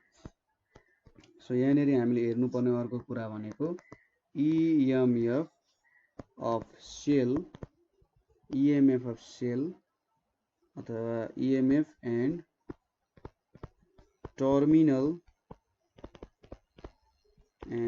terminal PD of a cell during charging and discharging. Charging and discharging को बेलामा के हुन्छ, टर्मिनल पीडी हो त्यो भन्न खोजे। ठीक छ, सो अब यहाँनेर हेरौं के हुँदो रहेछ। So EMF and terminal PD of a cell during charging and discharging. So यहाँनेरि हामीले दुईटा सर्किट को युज गर्छौं। सो जति बेला सपोज हामीले यहाँनेरि देखाउनु पर्ने कुरा भनेको सपोज यो कन्डिसन हामीले देखाउँछौं ल। यो कन्डिसनमा के हुन्छ, यहाँनेरि एउटा रेजिस्टेन्स एक्सटर्नल रेजिस्टेन्स R छ, इन्टरनल रेजिस्टेन्स स्मल r छ, EMF छ। सो यो कन्डिसनमा के हुन्छ, हाम्रो सेलबाट करेन्ट फ्लो हुन्छ। ठीक छ, यहाँबाट करेन्ट I फ्लो हुन्छ। यसलाई चाहिँ के भन्छ, यो जुन हाम्रो सेल हामीले युज गरेका छौं यो सेलबाट चाहिँ के हुन्छ त करेन्ट फ्लो हुन्छ र यसलाई चाहिँ के भन्छ डिस्चार्ज भन्छ। किनभने हाम्रो सेलबाट के भइरहेछ, इलेक्ट्रिसिटी बगिरहेको छ र यो इलेक्ट्रिसिटीलाई थेक्ने भन्ने कुरा अथवा यसमा सपोर्ट गर्ने कुरा केही पनि छैन हैन। सपोज यसलाई चाहिँ कस्तो भन्न सकिन्छ होला त भन्दाखेरि तपाईसँग एउटा चकलेटको प्याकेट छ। ठीक छ, चकलेटको प्याकेट छ र तपाई एउटा चकलेट खाइराख्नु भएको छ भने त्यहाँनेरि चकलेट त थपिने कुरै छैन हैन। सो चकलेट थपिँदैन भन्नुको मतलब के भयो त, त्यो भनेको डिस्चार्जिङ भयो। यहाँनेरि पनि जुन ब्याट्री छ त्यो ब्याट्रीले के गर्छ, इलेक्ट्रिसिटी दिइरहेको हुन्छ, इलेक्ट्रोन्सहरु दिइरहेको हुन्छ र यहाँनेरि यो R ले कन्ज्युम गरिरहेको हुन्छ, तर यहाँनेरि त्यसलाई E मा थप्ने त केही पनि छैन हैन। सो यसरी चाहिँ यसलाई चाहिँ डिस्चार्जिङ अफ अ सेल भन्छ। ठीक छ, करेन्ट दिइरहेको हुन्छ हैन। सो यसलाई डिस्चार्जिङ भयो। सो यहाँनेरि के हुन्छ, हामीले अगाडि नै डेराइभ गरिसक्यौं, E = V + IR हुन्छ। V = के हुन्छ, E - IR हुन्छ। यो हाम्रो के भयो, डिस्चार्जिङ को कन्डिसन भयो। ठीक छ, डिस्चार्जिङ को कन्डिसनमा के हुन्छ, V = E - IR हुन्छ। यसलाई डिस्चार्जिङ भन्छ। जति बेला चाहिँ हाम्रो EMF ले दिइरहेको हुन्छ नि भोल्टेज, EMF ले भ्यालु दिइरहेको हुन्छ। सो यो इक्वेसनले के भनिरहेछ त भन्दा जब डिस्चार्जिङ को कन्डिसन हुन्छ यो जुन EMF छ यो EMF चाहिँ हाम्रो टर्मिनल पोटेन्शियल डिफरेन्स भन्दा धेरै हुन्छ। किनभने EMF जति दिएको हुन्छ त्यसको केही अमाउन्टमा इन्टरनल रेजिस्टेन्सले युज गर्छ र केही अमाउन्ट जुन बाँकी रहेको अमाउन्ट छ त्यो चाहिँ एक्सटर्नल रेजिस्टेन्सले युज गर्न पाउँछ। ठीक छ, यो हाम्रो डिस्चार्जिङ को कन्डिसन भयो। अब अर्को कन्डिसन भनेको के छ भने यहाँनेरि देखिहाल्यो कि V < E कति बेलासम्म एक्सेप्ट इन ओपन सर्किट है। ओपन सर्किटमा चाहिँ यो दुईटाको भ्यालु सेम हुन्छ। ओपन सर्किट बाहेक यदि डिस्चार्जिङ को कन्डिसन छ भने त्यहाँनेरि V < E हुन्छ। यति कुरा बुझ्यौं हामीले। सपोज यहाँनेरि के भइरहेछ, अब हामीले चार्जिङ को कन्डिसन हेर्नका लागि गएछौं। सपोज अरु सबै कुरा सेम छ। यहाँनेरि के छ त, एउटा E छ, यहाँनेरि यो इन्टरनल रेजिस्टेन्स R भयो, यो EMF E भयो हैन। यहाँनेरि अर्को रेजिस्टेन्स के गरियो त R जोडियो र अब यहाँनेरि के गरियो, अर्को एउटा ब्याट्री जोइन गरियो। ठीक छ, यहाँनेरि ब्याट्री छ, V छ, यो एक्सटर्नल रेजिस्टेन्स R छ, यहाँनेरि I भयो। अब के हुन्छ होला त, अब यो कन्डिसन भनेको के हो भने सबसे रमाइलो कन्डिसन भयो। सो तपाईले चकलेट खाइराख्नु भएको छ, एउटा चकलेट खाइराख्नु भएको छ। तपाईले एउटा चकलेट खानु भयो भने त्यहाँनेरि हाफ एउटा चकलेट थपिन जान्छ। ठीक छ, के हुँदो रहेछ, तपाईले एउटा चकलेट खानुभयो भने के हुँदो रहेछ, आफसे आफ चकलेट थपिन थाल्ने रहेछ। कुरा बुझ्नुभयो त? सो तपाईले एउटा चकलेट खानुभयो भने अर्को चकलेट आएर थपिन्छ। वाह कति राम्रो, कहिले चकलेट सकिँदैन हैन। सो यहाँनेरि पनि के हुन्छ त भन्दा एक्सटर्नल सोर्सबाट, जुन हाम्रो एक्सटर्नल सोर्स छ त्यो एक्सटर्नल सोर्सबाट करेन्ट चाहिँ हाम्रो सेलमा यो इएमएफ भएको सेलमा पास हुन्छ। ठिक छ, ई सेलमा भएकोमा पास हुन्छ र यहाँनेरि के हुन्छ त अब हामीले भी को भ्यालु मेजर गर्नु पर्यो। भी को भ्यालु मेजर गर्नु पर्यो भने के हुन्छ होला त? सो यहाँनेरि के लेख्न सकिन्छ, सपोज मैले यो डिरेक्सनमा मैले हाम्रो किर्चफ्स ल लगायो भने V is equals to V minus E is equals to I R लेख्न सकिन्छ। So V is equals to E plus IR हुन्छ। ठिक छ, यसरी लेख्न सकिन्छ यहाँनेरि। सो टर्मिनल पोटेन्शियल डिफरेन्स भनेको चाहिँ V is equals to E plus IR हुन्छ भनेर लेख्न सकिन्छ। ठिक छ, यहाँनेरि अब V भनेको त यसलाई पनि जोडेर लेख्ने कुरा भयो। अब यहाँनेरि त करेन्ट गइरहेछ हैन। सो यसरी चाहिँ हामीले यसलाई एक्सप्रेस गर्न सकिन्छ। यो चाहिँ हाम्रो डिस्चार्जिङको चार्जिङको कन्डिसन भयो। चार्जिङको कन्डिसनमा के भइरहेछ भन्दा हाम्रो सेल जुन छ सेलले करेन्ट लुज गरिरहेछ, त्यही पनि त्यहाँनेरि थपिरहेछ जस्तो भयो। अब थपिरहेछ भन्नुको मतलब V is equals to E plus IR भयो। प्लस IR किन जोडियो भन्दा जेनरली आर रेजिस्टेन्स जुन हाम्रो इन्टरनल रेजिस्टेन्स छ त्यो रेजिस्टेन्सले के एमाउन्ट अफ पोटेन्शियल ड्रप गराइरहेको हुन्छ र जति एमाउन्टमा ड्रप भयो त्यति एमाउन्टमै थपिदिन्छ। तपाईले सपोज दुईटा चकलेट खाइराख्नु भएको छ नि दुईटै चकलेट थपिदिन्छ, तीनटा खाइराख्नु भएको छ नि तीनटै चकलेट जोडिदिन्छ, हो त्यो कुरा गर्न खोजेको। सो जति ड्रप हुन्छ नि त्यति नै उसले के गरिदिन्छ त थपिदिने भयो। सो यहाँनेरि के हुन्छ, V is greater than E भनेर भन्न सक्छौँ हामीले। ठिक छ, टर्मिनल पोटेन्शियल चाहिँ चार्जिङको बेला ग्रेटर देन E हुन्छ भनेर हामीले भन्न सक्छौँ। ठिक छ, यो दुईटा कुराहरू तपाईले याद गर्न सक्नुहुन्छ। अब नेक्स्ट टपिक एकदमै सजिलो छ। सो अर्को टपिक भनेको हाम्रो ग्रुपिङ अफ सेल्स। सेल्सहरूलाई ग्रुप गरेर हामीले देखाउनु पर्ने हो। सो तीनटा कन्डिसन आउँछ ग्रुपिङ अफ सेल्समा। एउटा भनेको सिरिजमा आउँछ, अर्को भनेको प्यारललमा आउँछ, अर्को भनेको मिक्स्डमा आउँछ। ठिक छ, सो सिरिज कम्बिनेसन त तपाईलाई थाहा छँदैछ के हुन्छ। सिरिज कम्बिनेसनमा एउटाको पोजिटिभ टर्मिनल अर्कोको नेगेटिभमा, अर्कोको नेगेटिभ टर्मिनल पोजिटिभ, यसरी नेगेटिभ पोजिटिभ नेगेटिभ पोजिटिभ गर्दै हामीले जोड्छौँ। सपोज दुईटा सेललाई जोड्नु पर्यो भने हामीले के गर्छौँ त? सो सपोज यो मेरो सेल भयो अरे, अब यसलाई अर्को सेलसँग जोड्नु पर्यो नि यसरी म जोड्छु। ठिक छ, बुझ्नुभयो त कुरा? त्यसैगरी अर्को सेलसँग जोड्नु पर्यो भने यसरी म जोड्छु। सो यसरी जोड्नु भनेको चाहिँ के भयो त? एउटा सिरिज कम्बिनेसन भयो। एउटाको पोजिटिभ टर्मिनल अर्कोको नेगेटिभसँग, अर्कोको पोजिटिभ टर्मिनल अर्कोको नेगेटिभसँग जोड्नु चाहिँ सिरिज कम्बिनेसन भयो। सो अब मैले सिरिज कम्बिनेसन अफ सेल्स हेर्न गइरहेको छु। So n number of cells use गर्छु मैले। ठिक छ, n आइडेन्टिकल सेल्स जति पनि नम्बर हुन सक्छ।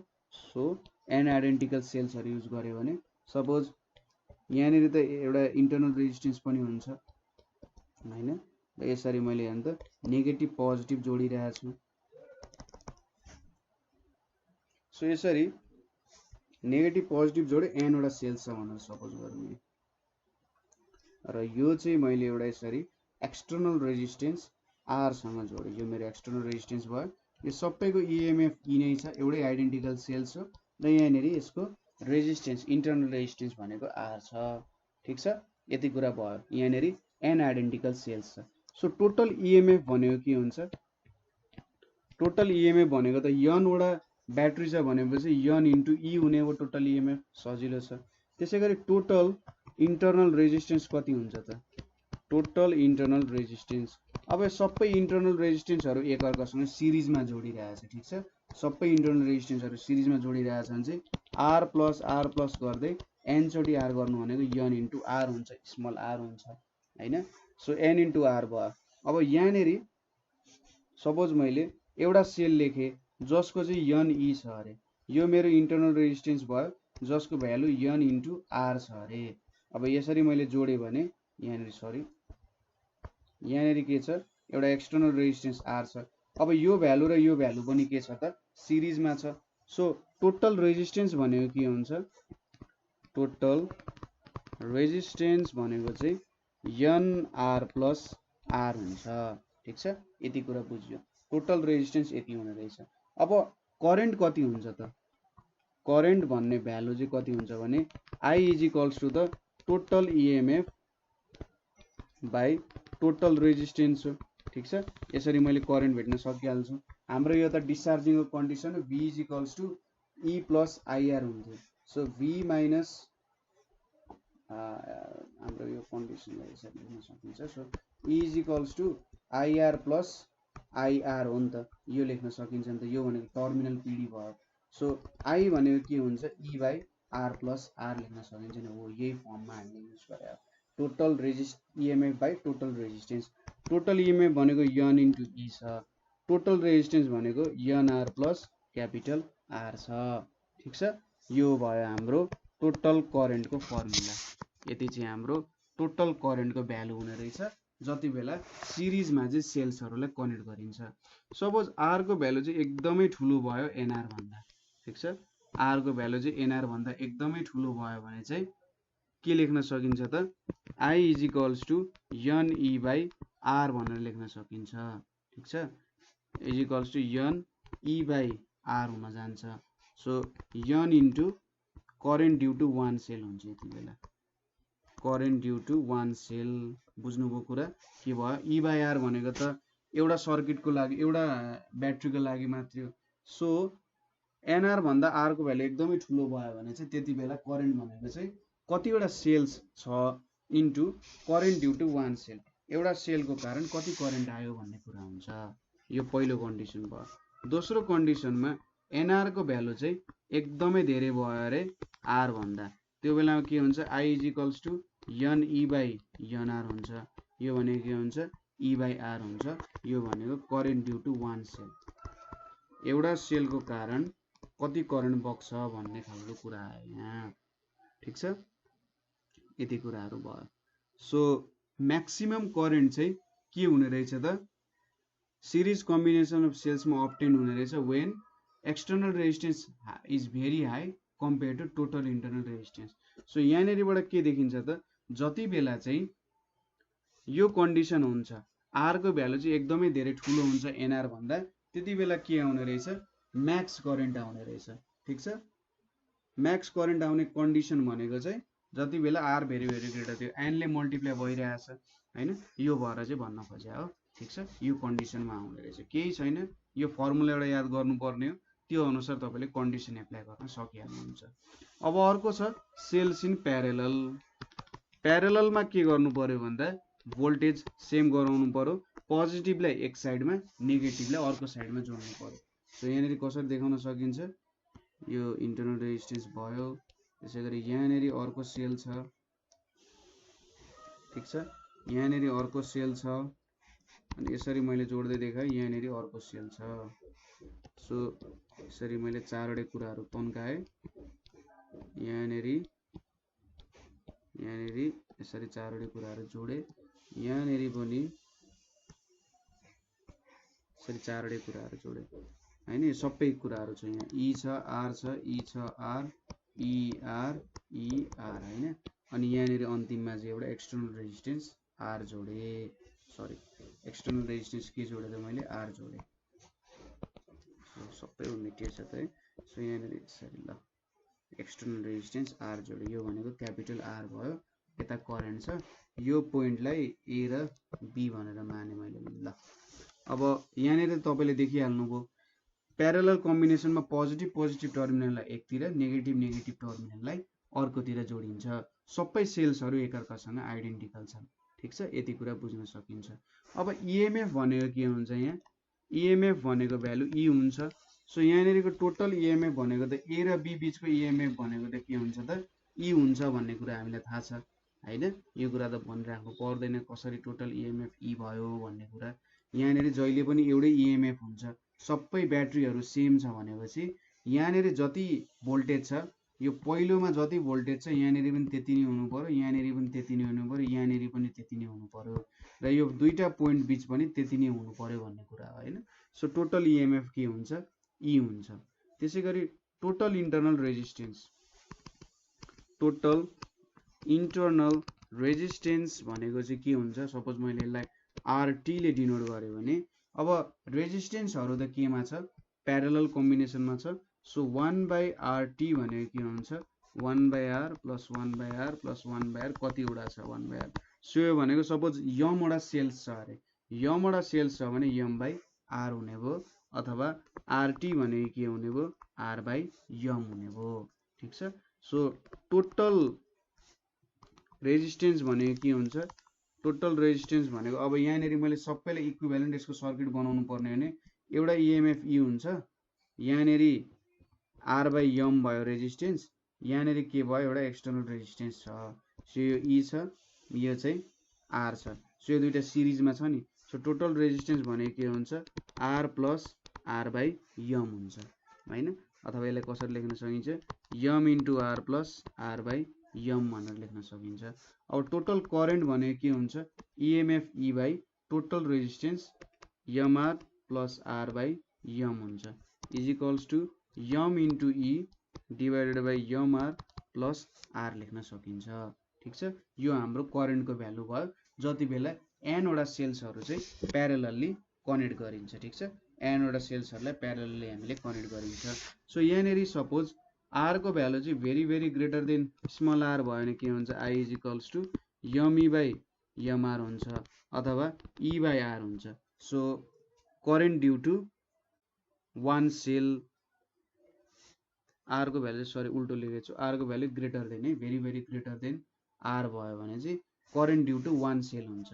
त्यसैगरी R को value very less then R भयो भने के हुन्छ, I is equals to me by R हुन्छ, me बाई R भनेको m into current due to one cell. ठीक छ, current due to one cell हुन्छ। सो म्याक्सिमम करेन्ट कति बेला हुँदो रहेछ त भन्दा, जति बेला R को भ्यालु चाहिँ भेरी लो हुन्छ नि, एक्सटर्नल रेजिस्टेन्सको भ्यालु एकदमै लो भएको बेला चाहिँ हामीले म्याक्सिमम करेन्ट भेट्न सक्ने रहेछौँ। ठीक छ। जति बेला एक्सटर्नल रेजिस्टेन्सको भ्यालु सबसे थोरै हुन्छ त्यति बेला हामीले के भेट्न सक्छौँ, म्याक्सिमम करेन्ट भेट्न सक्ने रहेछौँ। ठीक छ। यो कुरा पनि सजिलै छ, त्यति गाह्रो छैन।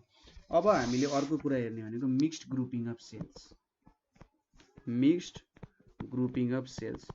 So mixed grouping of cells भनेको चाहिँ के हो भन्दाखेरि, यदि मैले सिरिज र प्यारलल कम्बिनेसन दुईटैलाई जोइन गरेँ, ठीक छ, सिरिज र प्यारलल कम्बिनेसनमै मैले जोइन गरेँ भने चाहिँ अब इएमएफ कस्तो हुन्छ भन्ने कुराहरू चाहिँ मैले हेर्नुपर्ने हो। सो यहाँनिर मैले यसलाई कसरी जोइन गर्न सक्छु भन्दा, सपोज यहाँनिर यतापट्टि सिरिजमा जोइन गरेर ल, यहाँनिर यसरी ल सिरिजमा जोइन गरिरहेको छु नि, यहाँनिर यसरी जोइन गरे, फाइनल्ली सपोज धेरैवटा जोइन भएको छ। अब यसरी नै मैले के गर्छु भन्दाखेरि ल यसलाई पनि यहाँनिर ल्याए हैन, ल यसरी लेखे अरे, त्यसैगरी यसलाई पनि जोइन गरेर ल्याए यहाँनिर हैन, अर्को सेल भयो, त्यसैगरी अर्को पनि निकाले मैले, ल यति चारवटा जोडे। अब यहाँनिर डट डट डट डट गरे, अब एउटा फाइनली स्वाट एउटा ल स्वाट एउटा ल यति भयो। सो यहाँनिर मैले यसरी सेलहरू जोडे, अनि यिनीहरू सबैलाई के गरे त यहाँदेखि यसरी ताने,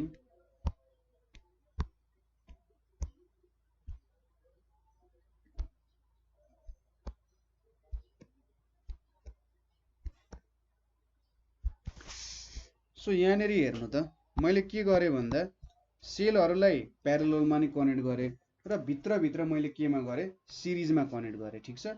यहाँनिर बाहिर चाहिँ यसरी माथि चाहिँ सिरिजमा कनेक्ट गरे र एज अ होल एउटा ढिकालाई चाहिँ के गरे त प्यारललमा कनेक्ट गरेर राखे। अब यहाँनिर एउटा एक्सटर्नल रेजिस्टेन्स R पनि चाहियो। यो भनेको चाहिँ मिक्स ग्रुपिङ अफ सेल्स भयो, किनभने यहाँनिर सिरिज कम्बिनेसनमा पनि छ, प्यारलल कम्बिनेसनमा पनि छ। ठीक छ। सिरिज र प्यारलल के छ, दुईटै कम्बिनेसनमा छ यहाँनिर।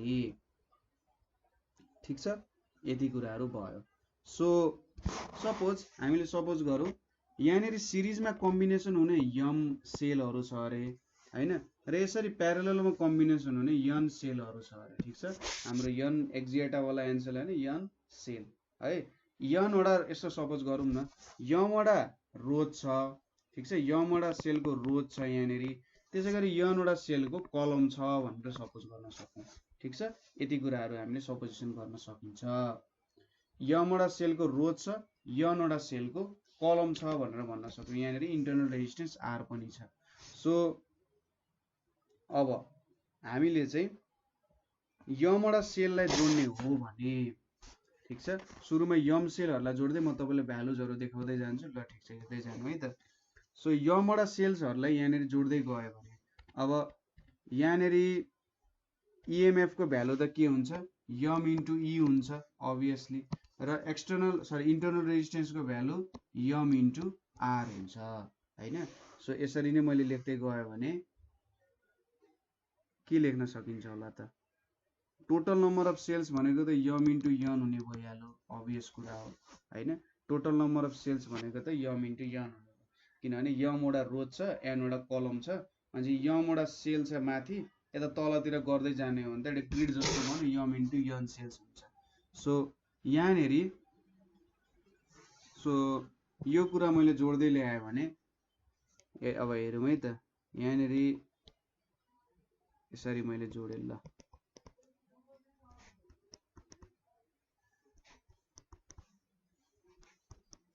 यसरी डट डट गरेँ हैन, डट डट गरेर यसरी लेखेँ। ल यहाँनिर अब यसरी के लेख्न सकिन्छ भन्दा, यहाँनिर रेजिस्टेन्स आर छ। सो यो भ्यालु भनेको यम ई यम आर भयो, यो पनि यम ई यम आर भयो, यम ई यम आर भयो, यम ई यम आर भयो, यम ई यम आर भयो हैन।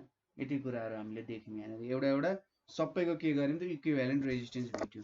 अब यहाँनिर यनवटा रोज छ, यनवटा रोज छ भन्नुको मतलब अब हेर्नु त टोटल इएमएफ कति हुने भयो, यहाँनिर हेर्दा इएमएफ को भ्यालु चाहिँ यम इन्टु ई हुने भयो, किनभने प्यारललमा छ।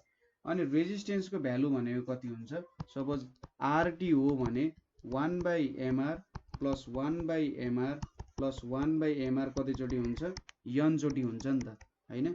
यहाँनिर त यनवटा यमआर छ हैन, यहाँनिर यनवटा यमआर छ।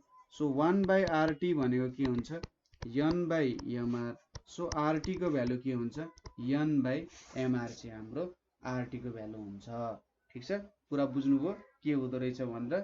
सो तपाईँले बुझ्नुभयो होला, यहाँनिर मैले यमवटा सेल्स लिए रोजमा, एनवटा सेल्स टोटलको यो एनवटा रोज छ, यस्तो रोजहरू कलम्सहरू भनेको यनवटा छ भनेर भन्न खोजेँ। यनवटा कलम छ, ठ्याक ठ्याक ठ्याक राखेको छ।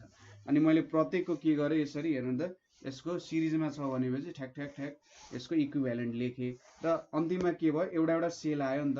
यसको प्यारललमा हेर्दा के हुन्छ, इएमएफ त यमी हुन्छ र इक्विभ्यालेन्ट रेजिस्टेन्स यति हुन्छ। सो करेन्ट भनेको टोटालिटीमा के हुन्छ, इएमएफ बाई हाम्रो टोटल रेजिस्टेन्स हुन्छ। ठिक छ, EMF by total resistance. EMF को भ्यालु यम इन्टु ई छ हैन, र टोटल रेजिस्टेन्स भनेको R plus N by M R छ। सो सरी सो आरटी को भ्यालु चाहिँ अलिकति मैले उल्टो लेखेको छु, आरटी को भ्यालु चाहिँ यम आर बाई यन हुन्छ है। सरी, यहाँनिर यम आर बाई यन हुन्छ। सो कति आउँछ, M N E by NR plus MR भनेर आउँछ। ठिक छ, NR plus MR M N आयो माथिपट्टि। सो यति कुराहरू त बुझ्नु भयो। अब आईलाई म कसरी लेख्न सक्छु, I is equals to M N E divided by, यहाँनिर के लेख्न सकिन्छ, root under NR minus root under MR को square plus 2 MNR capital R भनेर लेख्न सकिन्छ। ठिक छ, अभियसली लेख्न सकिन्छ, यो एउटै कुरा हो हैन। ठ्याक्कै यो भ्यालु र यहाँबाट काटिन्छ, एनआर प्लस यमआर नै आउँछ यहाँनिर। So for I to be maximum, for I to be max के हुनु पर्यो त, root under NR minus root under MR is equals to 0 हुनु पर्यो। यसको मतलब MR is equals to NR हुनु पर्यो अथवा आर को भ्यालु के हुनु पर्यो त एमआर बाई एन हुनु पर्यो। ठिक छ, यसरी बुझ्न सकिन्छ। सो यही कुराहरू भन्न खोजा। तपाईले यो कन्सेप्ट चाहिँ बुझ्नु पर्यो कसरी भयो। सुरुमा मैले सिरिजको पुरानो जुन हाम्रो कन्सेप्ट छ त्यो लाएँ र यसरी एउटा सेलमा कन्भर्ट गरेँ। एउटा सेलमा कन्भर्ट गरेपछि प्यारेलल कम्बिनेसन अथवा प्यारेलल ग्रुपिङ अफ सेल्सको कन्सेप्ट लाएँ, यसरी भेटेँ र अन्तिममा के भेटेँ, म्याक्सिमम करेन्टको लागि यो भ्यालु हुनुपर्ने रहेछ, आर को भ्यालु एमआर बाई एन। किताबमा अब एम र एनको भ्यालुहरू चाहिँ यो एम र एनको भ्यालुमा कन्फ्युज नहुनु होला है। किताबमा जे दिए पनि तपाईँले आफ्नो अनुसार एम र एनको भ्यालु सेटअप गर्नु र यो अनुसार काम गर्दा हुन्छ, केही फरक पर्दैन। ठिक छ। अब अर्को हाम्रो लास्ट कुरा भनेको चाहिँ efficiency of cell. Efficiency of सेलको कुरा आउँछ। सो कुनै कुराको पनि इफिसियन्सी भनेको के हुन्छ त आउटपुट पावर डिभाइडेड बाई के हुन्छ, इनपुट पावर हुन्छ। सो सपोज हामीसँग एउटा सेल छ जसको इएमएफ ई छ हैन, त्यसको इन्टरनल रेजिस्टेन्स आर छ हैन, र अर्को एउटा क्यापिटल आर लाई चाहिँ उसले पावर डेलिभर गरिरहेछ। ठिक छ। अब सपोज उसले करेन्ट आई पठाइरहेछ भने के हुन्छ त power developed in the circuit भनेको I square are plus r हुन्छ is equals to e into I लेख्न सकिन्छ यसलाई। किनभने हाम्रो ई भनेको के हो, I r plus I r हो हैन। सो यहाँनेरि आई स्क्वायर छ भने I r plus r e into I हुने हो। ठिक छ। सो यहाँनेरि के लेख्न सकिन्छ, हाम्रो आउटपुट पावर भनेको एक्सटर्नल रेजिस्टेन्सले मात्रै पाउने हो हैन। आउटपुट पावर त हाम्रो एक्सटर्नल रेजिस्टेन्सले पाउँछ। इनपुट पावर हामीले के दिन्छौँ, I square are plus R दिन्छौँ। सो आई स्क्वायर क्यान्सल हुन्छ, R by R plus R चाहिँ हाम्रो इफिसियन्सी हुन्छ। सो हायर इफिसियन्सीको लागि के हुनुपर्छ, एक्सटर्नल रेजिस्टेन्सको भ्यालु धेरै हुनुपर्छ। हायर इफिसियन्सीको लागि आर को भ्यालु ठुलो हुनुपर्छ भन्ने कुरा जस्तो गरे यहाँनेरि। यो चाहिँ हाम्रो इफिसियन्सी अफ सेल भयो। ठिक छ। क्यापिटल इफिसियन्सी भनेको एक्सटर्नल रेजिस्टेन्स बाई टोटल रेजिस्टेन्सले चाहिँ हाम्रो के दिने रहेछ, इफिसियन्सी दिने रहेछ। किनभने आउटपुट पावर भनेको त हाम्रो एक्सटर्नल रेजिस्टेन्सले पाउने।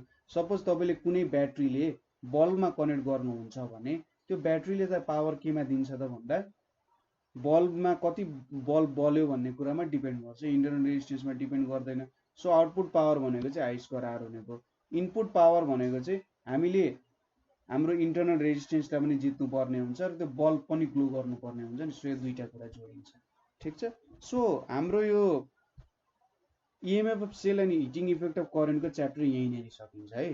ठिक छ। सो यहाँनेरि कतै प्रब्लम भयो तपाईँलाई, कतै बुझ्नु भएन हैन, कतै बुझ्न अप्ठ्यारो भयो भने चाहिँ हामीले सोध्न सक्नुहुन्छ। यो च्याप्टर आफैमा सजिलो छ, त्यस्तो गाह्रो केही कुराहरू पनि छैन। त्यही पनि कतै प्रब्लमहरू भयो भने हामीलाई कन्ट्याक्ट गर्नु होला है। सो आजको लागि यति नै। Thank you for watching.